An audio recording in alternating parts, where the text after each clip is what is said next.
Welcome, Pilate. We are honored to receive you. You should be honored. I'm a man of great authority. I'm used to having people address me with deference. I was governor of Judea for many years, appointed by Caesar, and rather successful in my years of rule. Well, if that is true, why has your name become a symbol of weakness and dishonor, especially among Christians? That's because of the trouble of that trial of Jesus. I was put in an impossible position. I had no choice. No choice? The way we have read the story, you had several points of choice during the time Jesus was on trial before you. Yes, I'm sure it all seems easy to you when you look back at what happened, but I was the one there. I was the one who had to make the choice, and I did what had to be done. Had to be done? Did you have to release a killer like Barabbas? Was anyone forcing you to make that strange choice? It was strange to you, perhaps, but necessary for me.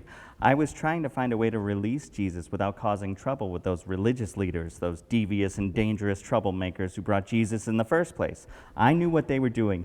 They were trying to use me to do their dirty work. They hated that Jesus. He stood up to them, condemned them to their face, and threatened their place of authority. And their cash flow, I might add. So why bother with Barabbas? You could have made the choice to release Jesus. You had the power. And have them run to the emperor with their story? Have them attack me behind my back and threaten my place? To be truthful, they had reported me before, and I was on a short leash with the emperor. I had to think of my place, my future. I couldn't risk putting my position in their hands. But even your wife warned you about condemning Jesus. My wife. What does she know? You don't understand the pressure I was under. Sure, I had a choice to make, but choosing was not really open to me. What was I supposed to do? Go against common sense? Risk my future by releasing Jesus just because I thought he was innocent? But wouldn't that have been the right thing to do? And you stand in judgment of me. Look at yourselves. How many times have you made a choice that would make life easier for you, even though you knew it wasn't the best choice or even the right choice? Well, you compare us with you. Of course. What about the businessman who cheats on his income tax? The woman who tells the story about someone even though she knows it will hurt them? The youth who goes along and tries drugs? Sure, they have pressure. They have to do what seems best in the moment. Of course, a little shading here, a little lying there won't hurt, they think. Is that the same as your choice? Certainly it is. And there are those who run down others to get ahead.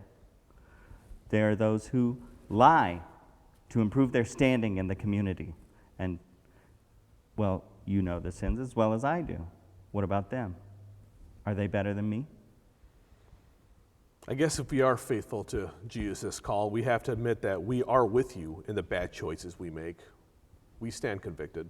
And you have a way out. I have to live with my bad choice, and you don't. The same Jesus who stood innocent before me, the same Jesus who went to the cross because of my choosing, the same Jesus who rose again to give you life, he offers you forgiveness for the failed choices, for the pain your choices have caused. You were given a gift that I never got. You were forgiven and free in Jesus. You have said it better than any of us could. We are forgiven and free. We are made new by God's grace each day. We know that if we confess our sins, he is faithful and just to forgive our sins and to cleanse us from all unrighteousness. 1 John 1:19. And we can rejoice. And I envy you that. Thank you for being with us today and reminding us of the gift of hope.